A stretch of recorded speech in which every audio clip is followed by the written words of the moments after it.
Coming up on This Week, Next Week, we catch up with champion trainer David Hayes as Kaying Rising gears up for the Everest. Plus, we dive into a massive weekend of racing headlined by Australia's richest sprint.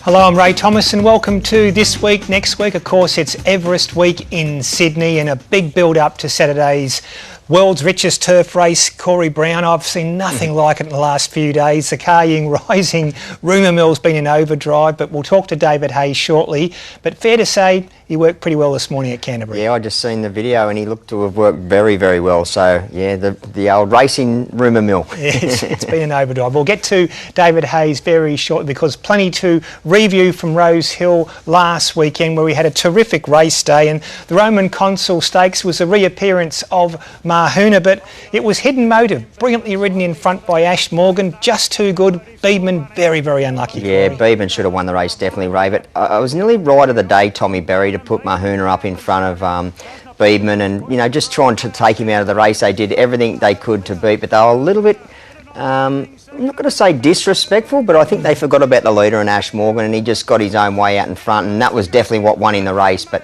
Beedman definitely should have won, and he's in for a big preparation, Beedman. I think all three will come out of that race with their reputations enhanced and potentially could clash again in the Coolmore Stud Stakes at Flemington. They look like they will clash again in the Coolmore Stud, but yeah, both three nice horses, but I think Beedman, I'd like to be with him. Yeah, he was very, very good. That was him in the Baldy Face running second. The Tap Craig, named after two legends of Australian broadcasting, John Tapp and Ian Craig.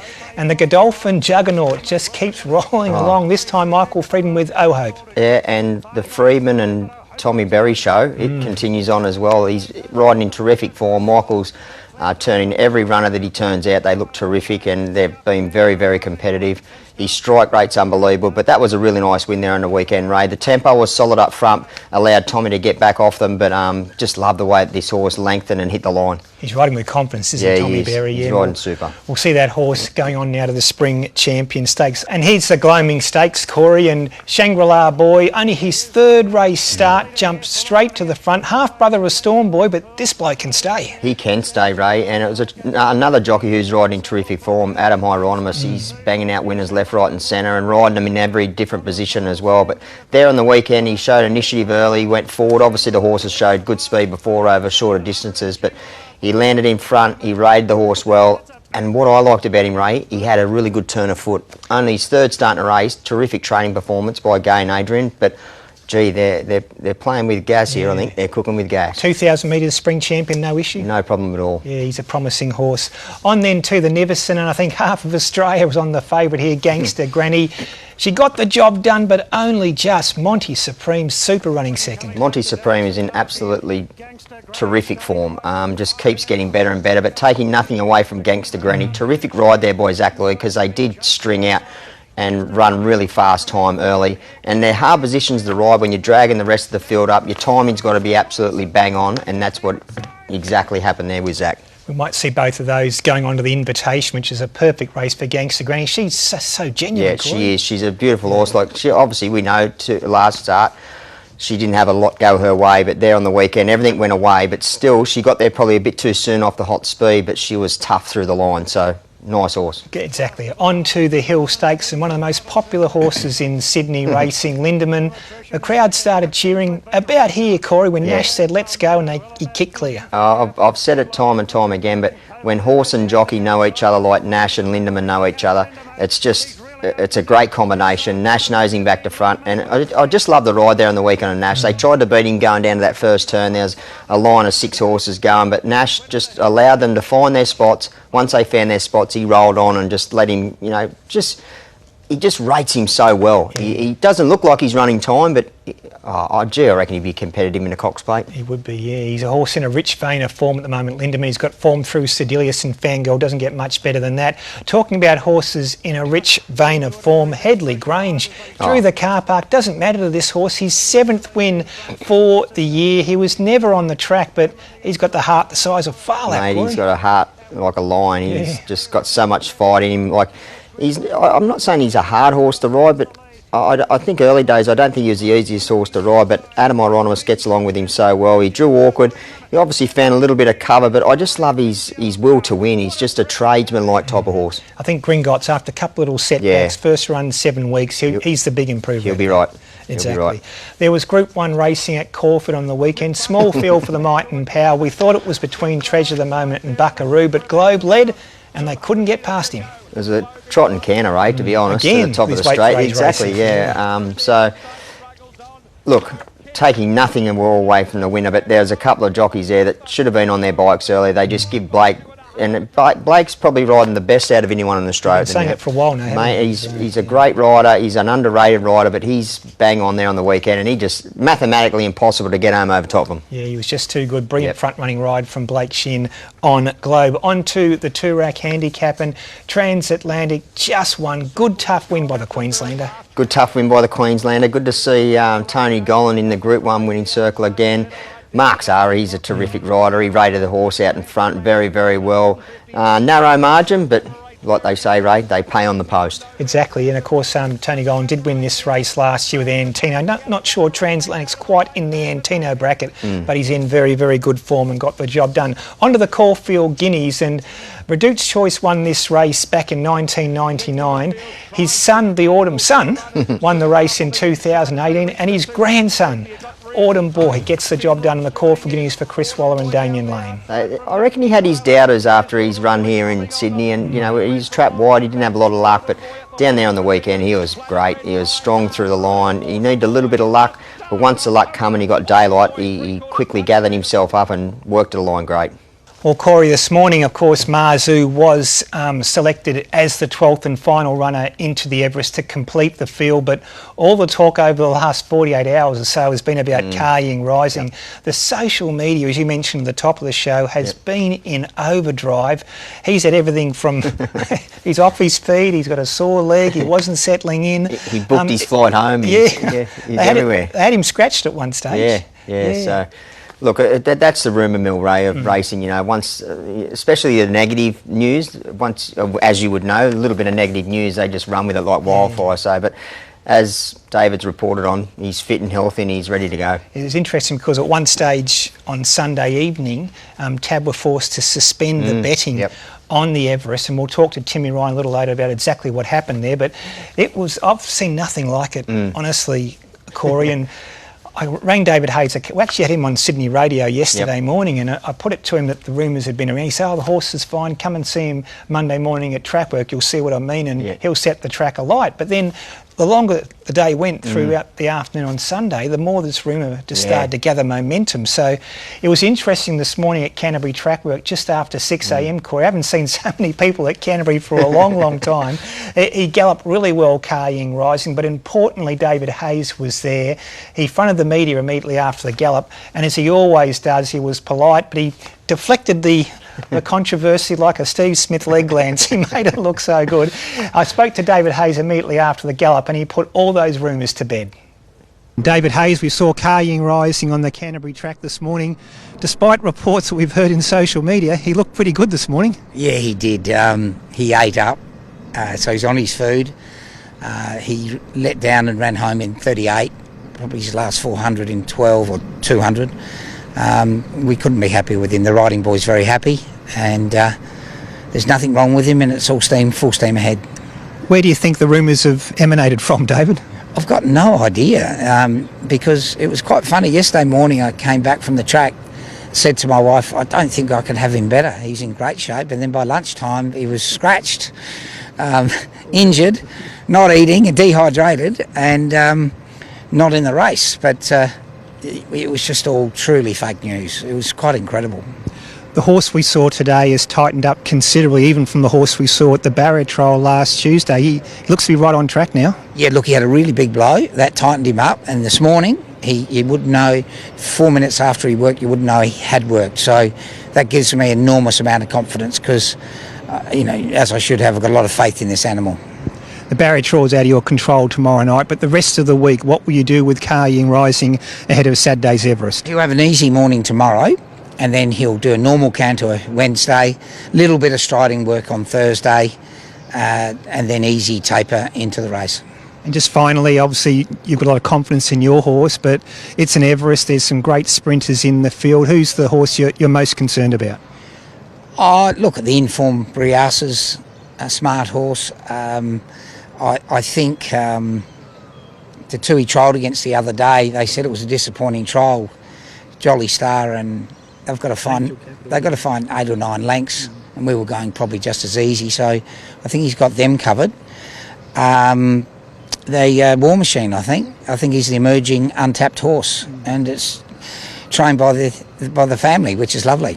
You did tell me recently you thought Lady Shenandoah was a horse that caught your eye, particularly at her first start, and then at the Valley she just had no luck. I would completely put a line through the Valley. That just didn't work for her. But she still ran a reasonable fourth. I forgot her. She's back at home in Sydney. She'll be very hard to beat, I think.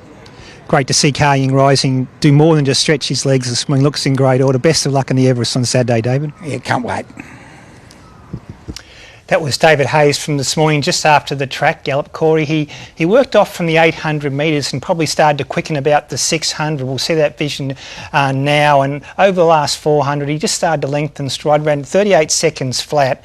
But significantly, as David Hayes pointed out, he has tightened up a lot since the barrier trial, and he wouldn't have blown out a candle, Corey. Well, Ray, I'll be honest. When I seen him, obviously we've seen plenty of him in Hong Kong and his track work and his trials and his races, but when he got off the float and I seen him at the stables there at Canterbury, I wasn't taken by him. And I know the flight over there, they lose, a fair bit of weight. As David said, I think it was like 23 pound or something like that, so that's over 10 kilo. And it can take the polish off him. But when I seen him, I'll be honest, I didn't get that feeling that I thought, that I'd get when I seen him, arrive here. But then when I seen him this morning in that gallop, he's back to his brilliant best. I'm not saying that just because David sort of confirmed, but seeing him there in the flesh this morning, I honestly think he looked the racehorse that I'd been seeing over in Hong Kong. Yeah, to your learned eye, the ribs were showing and the coat was great. He looked more like the Kar Ying Rising you've seen in Hong Kong. Correct, that was the horse that I was waiting to see, and I didn't see him get off the float like that, which again, it's expected, but even after his trial, it wasn't the horse that I thought I'd been watching, but after this morning, he ticked in the boxes this morning. It was interesting because David Hayes described that barrier trial last week, that very controversial barrier trial, as a 7 out of 10 for Kar Ying Rising. But he said a few things, Corey. He said they deliberately kept the horse out wide and he stargazed a little, and he had a big blow after this trial. Now, the horse you're seeing here from Tuesday of last week compared to that horse you just saw in vision at Canterbury, the difference, Corey? Totally different.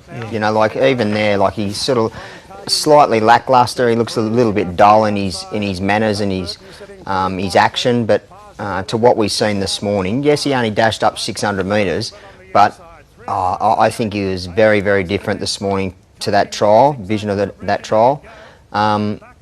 It's going to make a great race now that Marzu's in the race. He's not just going to jump to the front, find the fence and do as he likes. There's going to be tempo, there's going to be more pressure. I know he's a horse, he's sat outside lead before and he's bloused them, but it's an Everest. There's a lot of pressure, and now that Marzu's in it, I think it's really going to make this race. A really good point, because Marzu and even Overpass are horses who love to freewheel out in front. And I spoke to David this morning and asked him about the barrier draw. It's something he can't control, and he's not overly concerned about the draw because Kar Ying Rising has that brilliant gate speed. But he did say if something wants to go really quick, they're happy to ease back behind. And we've seen a couple of times in his Hong Kong wins, Corey, this horse has the ability to come back underneath his rider, Zach Purton, very quickly, almost drop the bit and relax behind a hot speed. No, he's pretty versatile. That's what I was thinking. But what we want, or what I'd like to see, is the speed drawn out wide. The Kar Ying Risings, the Marzus, if they draw out off the track a little bit, it makes for good tempo. If they draw soft, they just jump to the front, control the race, and there's no pressure, or no real pressure. But if they're drawn out wide, those runners that are underneath them can make them work that little bit more, just to inject that little bit more speed in them. But again, if he turns up this is going to be a race. Yeah, this is him in winning the Hong Kong Sprint back in December. This was a day that David Hayes thought, right, we're going to target the Everest after he won. A couple of things about this horse in his Hong Kong races. I know he's beating primarily the same horses most of the time, except this day on International Day. Yeah. But Corey, and you can't compare tracks, I know that, but this horse breaks 1.8 for fun.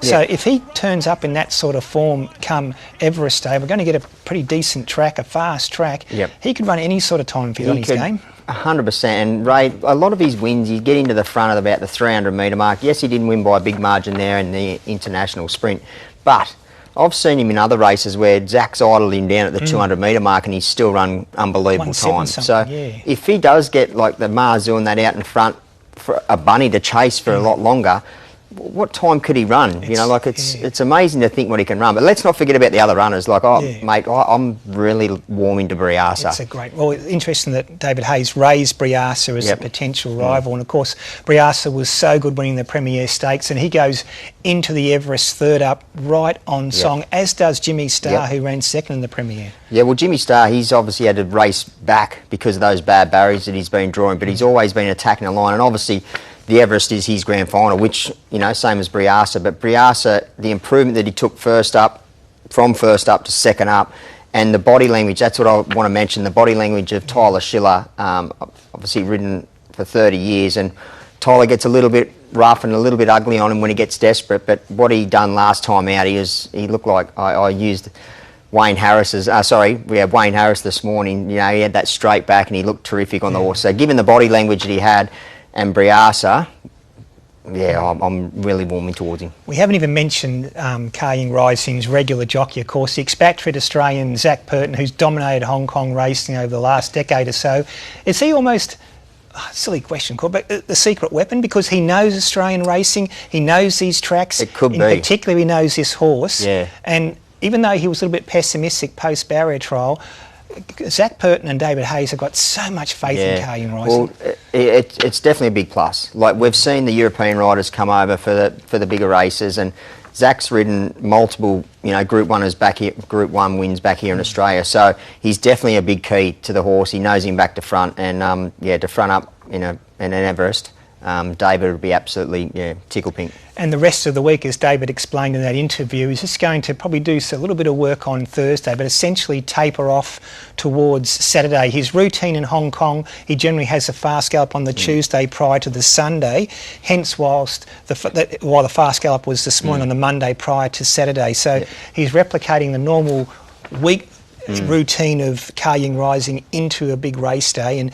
you've ridden for David Hayes over many times, both in Australia and particularly in Hong Kong. How important is the barrier draw, Corey? And I say that with the knowledge this horse is as fast as anything I've seen out of the gates. Yeah, look, I obviously barriers win races, but I'd really like to see him draw out sort of in the second half of them, so he actually does have to not put handlebars down, but it just injects that little bit more speed into the race and gives those back markers a little bit more of a chance. But what I'm most interested in Hong Kong, they've walked across from Sha Tin. He's obviously never raced at Happy Valley, well, not that I know of, but Sha Tin, they walk across from their box. They stand in the round yard until the race goes out onto the track, and then they're put into the tie-up stalls. So they're not standing around for a couple of hours out the back with everyone viewing them, and there's cameras, there's people, and there's a little bit more happening here in Australia and Sydney at Randwick. So it'll be interesting to see how he handles that different, sort of environment around him. He did get a little hot prior to that barrier trial last Tuesday, but David thinks he'll be, in his words, a 30% better horse temperament-wise on race day. He mentioned one of the main dangers is trained by his sons, Ben, Will and JD, and that's War Machine. Gee, was good in the Gilgai Stakes. He's coming off, of course, that Stradbroke handicap win at Eagle Farm earlier this year. Gilgai was first up since the Stradbroke. He looked even better again, and as David's words, he's a bit of an unknown quantity. No one knows how good this horse is yet. How exciting would it be? His son's going against him head-to-head in this race on Saturday, but he's a nice horse, Ray, and as we know, that Stradbroke form over the last few years has just been outstanding. So I think he's in with a terrific chance as well. This race, 2 months ago, it was just a one-horse race, but the further we get into it, there's only 6 days to go, and it's a real race. And the Hayes family could have a huge day, because the boys also have Mr. Brightside. He'll be lining up in the King Charles III Stakes, and David Hayes has made mention of his son's Milo and how well he trialled recently. And of course, Mr. Brightside brings winning form to Randwick. He's just an outstanding mile. This is him winning the Makybe Diva Stakes, beating some of the best horses in Australia, in Antino, Via Sistina and Aliana. He's just an old marvel, Mr. Brightside. You took the words out of my mouth, Ray. An old marvel. He's a legend horse. He's unspoken about. He barely gets spoken about. He wins every time. Like they're always complaining about something that he's beaten. It was unlucky or whatever it was. But mate, he's an absolute legend of horse, I think, and I know he's staying at the Will Freeman stable, and they said he looks picture perfect. He's bang on. He's a remarkable horse. Yep. Well, Everest Day, there are so many highlights each and every year. Just think back to 12 months ago when Bella Nipotina came from barrier 11, sat 3 wide and still won the Everest. Bella Nipotina moved up. Bella Nipotina with Growing Empire. Up the inside is Giga Kick. Giga Kick going to Bella Nipotina. Bella's in front though. Bella Nipotina wins the Everest. Get set, everybody. We're on our way to meet you. Nature Strip at the 300 metres, 2 lengths clear from his old sparring partner Eduardo giving chase. It's Nature Strip in front of Eduardo. Classique Legends rattling home. Nature Strip in front of Eduardo. Nature Strip kept going. Eduardo. Masked Crusaders jumping out of the ground. Just missed. Nature Strip clings on. He's king of the mountain this time.